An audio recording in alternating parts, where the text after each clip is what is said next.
এই পৃথিবীর মালিক যিনি,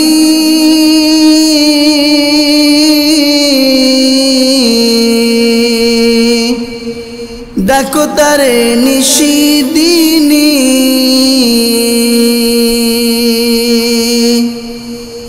ওরে যার হাতেতে তোমার মরণ,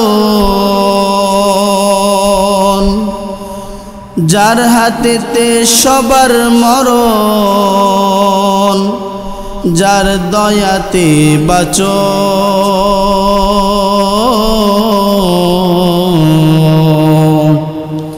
কার লাগিয়া কান্দ মানুষ, কার লাগিয়া হাসো।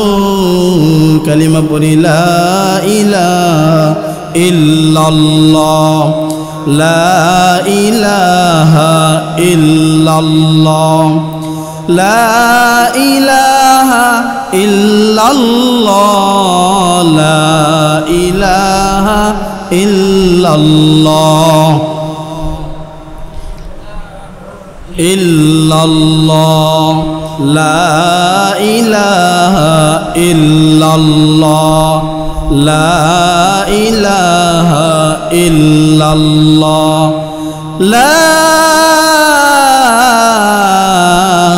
ইলাহা ইল্লাল্লাহু মুহাম্মাদুর রাসূলুল্লাহ সাল্লাল্লাহু আলাইহি ওয়াসাল্লাম। আলহামদুলিল্লাহ সুম্মা আলহামদুলিল্লাহ। বিশ্বজগতের মালিক, বিশ্ব প্রতিপালকের বিশ্ব দরবারে কালিমাত শুকর জ্ঞাপন করি যে আল্লাহ তাআলা আমাদেরকে পবিত্র মুহররম মাসের দ্বিতীয়তম জুমা, দীর্ঘ একটি বছর অতিক্রম করার পরে আরবি হিজরি সনের নববর্ষের আরেকটি নতুন বছর আমাদের মাঝে ইতিমধ্যেই শুরু হয়েছে। এই আরবি নববর্ষের পর্যন্ত আল্লাহ আমাদের হায়াতকে দীর্ঘায়িত করেছেন এবং দ্বিতীয়তম জুমায় জুমার নামাজ আদায় করার উদ্দেশ্যে পৃথিবীর সর্বোত্তম ঘর, সর্বোত্তম স্থান আল্লাহ তাআলার ঘর মসজিদে আসার বসার তৌফিক দান করেছেন। এই জন্য অন্তরের অন্তঃস্থল থেকে শুকরিয়া জ্ঞাপন করি, বলি আলহামদুলিল্লাহ। মুহতারাম হাজিরিন,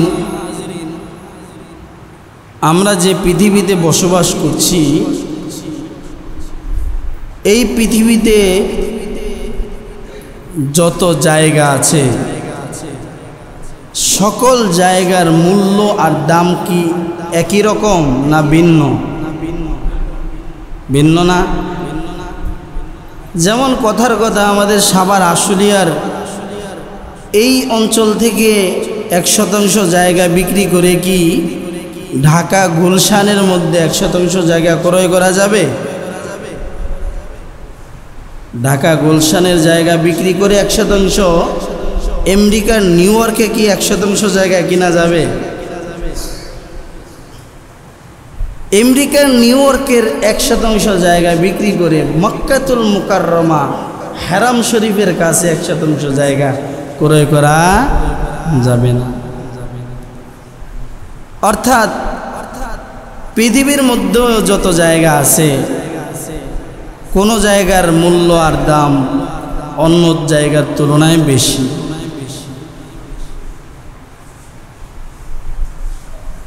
কোনো পাহাড়ের দাম অন্য পাহাড়ের তুলনায় বেশি, কোনো মাসের দাম অন্য মাসের তুলনায় বেশি, কোনো দিনের দাম অন্য দিনগুলোর তুলনায় বেশি। এমনও মানুষ আছে যার দাম অন্য মানুষের তুলনায় বেশি। ঠিক কিনা বলেন? পুরা পৃথিবীতে যত জায়গা আছে, এই সকল জায়গার মধ্যে আল্লাহ তাআলার কাছে সবচেয়ে দামি জায়গার নাম হলো মসজিদ। আল্লাহ নবী সাল্লাল্লাহু আলাইহি ওয়াসাল্লাম ইরশাদ করেন, আহাব্বুল বিলাদি ইলাল্লাহি মাসাজিদুহা, আল্লাহ তাআলার কাছে প্রিয় জায়গা, পছন্দের জায়গার নাম হলো মসজিদ। ওয়া আবগাদুল বিলাদি ইলাল্লাহি আসওয়াকুহা, আর আল্লাহ তাআলার কাছে অপছন্দনীয় জায়গার নাম হলো বাজার। কারণ বাজারের মধ্যে এমন কোনো অবৈধ কাজ নাই যেটা হয় না। মিথ্যা সবচেয়ে বেশি হয় বাজারে, ধোঁকা সবচেয়ে বেশি হয় বাজারে, ঠকানো সবচেয়ে বেশি হয় বাজারে, ঠিক না?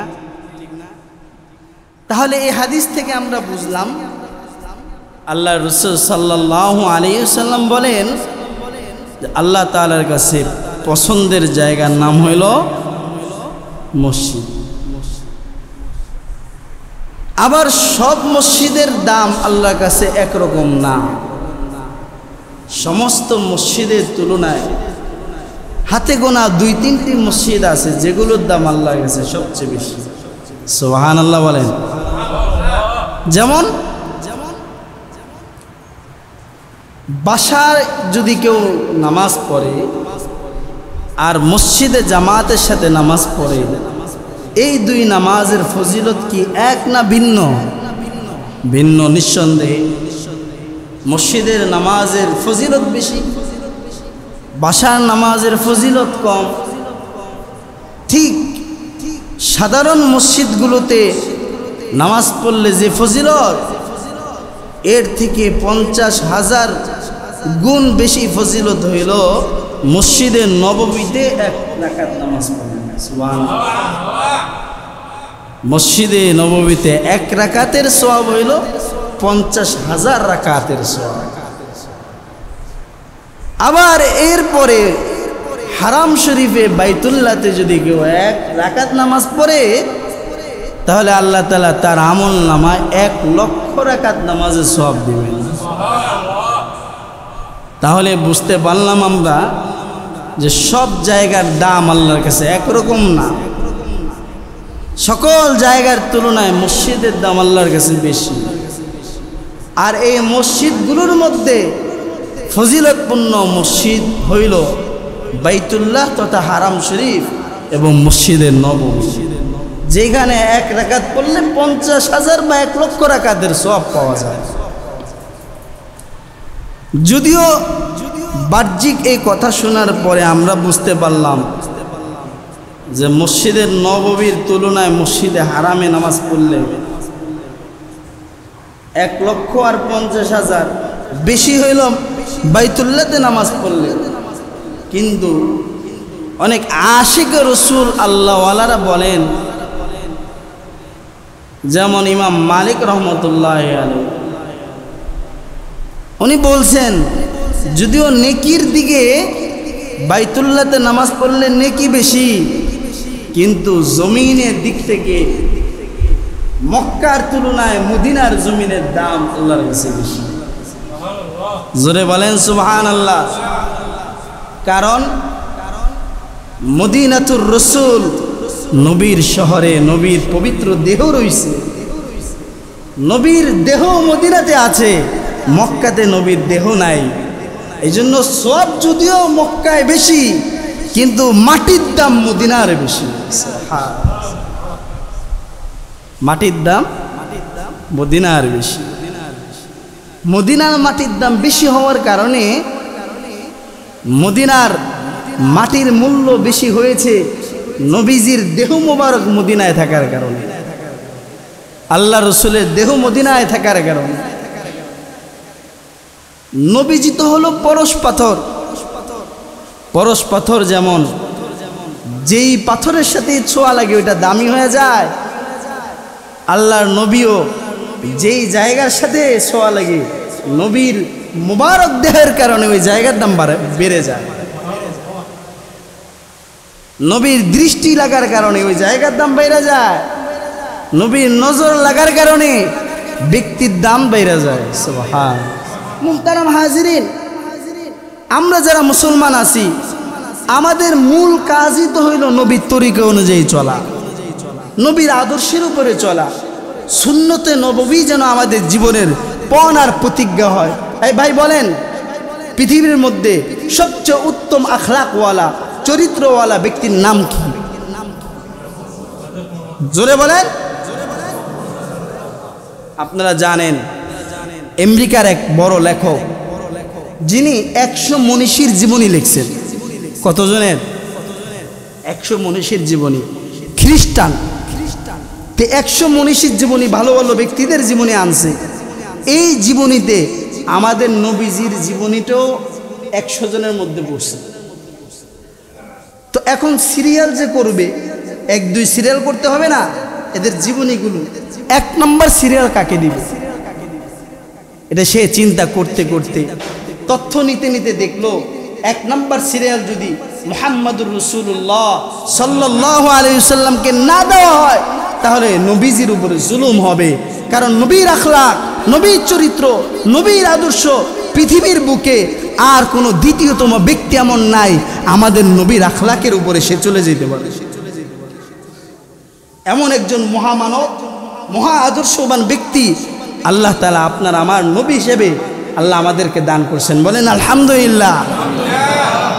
নবীজির পুরা 63 বছর জীবনীতে এমন কোনো কাজ নিজেও করেন নাই, সাহাবাদেরকেও আদেশ দেন নাই যেই কাজটা হয় দুনিয়ার জন্য ক্ষতিকর, না হয় আখিরাতের জন্য ক্ষতিকর, এমন কাজ নবীজি জীবনে করেন নাই। ঠিক কিনা বলেন? বরঞ্চ বর্তমান চিকিৎসা বিজ্ঞানী বলেন, এমনি বিজ্ঞানী বলেন, সকলেই নবীর এক একটা সুন্নত নিয়ে গবেষণা করে, নবীজির এক একটা সুন্নত নিয়ে গবেষণা করে দেখে যে এই নবী যেভাবে চলছেন, নবী যেভাবে কাজ করছেন, এটার মধ্যেই শারীরিক সুস্থতা। সুবহানাল্লাহ।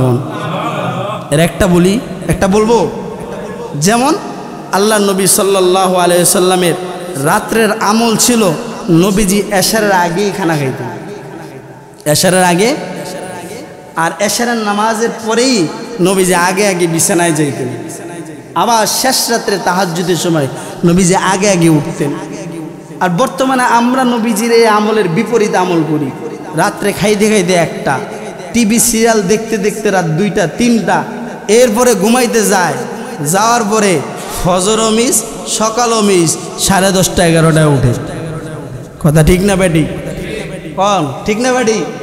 চিকিৎসা বিজ্ঞানীরা এখন বলে, চিকিৎসকরা, ডাক্তাররা এখন বলে, যে ব্যক্তি রাত্রেবেলায় দেরিতে ঘুমায় আর সকালবেলা নিজের কাজে সে অংশগ্রহণ না করে, যে ব্যক্তি ফজরের সময় না ওঠে, ওই ব্যক্তি পুরা দিনটাই বরকতহীন, নষ্ট। এজন্য ডায়াবেটিসের রোগী যারা, এদেরকে হাঁটতে কয় দুপুরে, এদেরকে কখন হাঁটতে বলে? হ্যাঁ, সকালে হাঁটে না? যারাই ডায়াবেটিসের রোগী হোক, চাই সে মুসলমান, চাই হিন্দু, চাই খ্রিস্টান, ফজরের সময় উঠে না, আল্লাহ কয় দাঁড়া, তুই ফজর না পড়ে ঘুমায় থাকুস, তোরা এমন একটা রোগ দিয়া দিমু যে তুই নামাজ পড়লে পর নাইলে না, তোর হাঁটা লাগবে সকালে, সকালে তোর দৌড়ানো লাগবে। আর যদি তুই আগের থেকেই নামাজ পড়তি, আগের থেকেই ফজর পড়তি, তাহলে আমি তোর এই রোগ দিতাম না, তোর সুস্থি রাখতাম। সুবহানাল্লাহ। মুহতারাম হাজিরিন, এজন্য আমাদের জীবনের পণ আর প্রতিজ্ঞা করা উচিত, আমাদের পণ আর প্রতিজ্ঞা করা উচিত যে আমরা আমাদের জীবনকে দামি বানাইতে হইলে যার জীবন দামি, মুহাম্মদুর রাসূলুল্লাহ সাল্লাল্লাহু আলাইহি ওয়াসাল্লাম, তাকে অনুসরণ করব। আমার কথার ক্ষেত্রেও তাকে অনুসরণ করব, আমার কাজের ক্ষেত্রেও তাকে অনুসরণ করব, আমার চলার ক্ষেত্রেও তাকে অনুসরণ করব, আমার খাওয়ার ক্ষেত্রেও তাকে অনুসরণ করব, আমার বাথরুমে যাওয়ার ক্ষেত্রেও তাকে অনুসরণ করব। ঠিক কিনা বলে? আমার ব্যক্তি জীবনও তাকে অনুসরণ করব, পারিবারিক জীবনও তাকে অনুসরণ করব, সামাজিক জীবনও তাকে অনুসরণ করব, রাষ্ট্রীয় জীবনও তাকে অনুসরণ করব। এখন কথা কয় না, এখন কথা কন না আপনারা। ব্যক্তি জীবনে কাকে অনুসরণ করব? নবীজিকে অনুসরণ করব। রাষ্ট্রীয় জীবনে কাকে অনুসরণ করব? হ্যাঁ, এই জায়গায় যে আমরা পেছায়া যাই না, নবীজির সব কাজ ক্ষেত্রে, আমাদের প্রত্যেকটা কাজের ক্ষেত্রে নবীজিকেই আমরা অনুসরণ করবো ইনশাআল্লাহ। আল্লাহ তাআলা আমাদেরকে তৌফিক দান করেন, বলেন আমিন।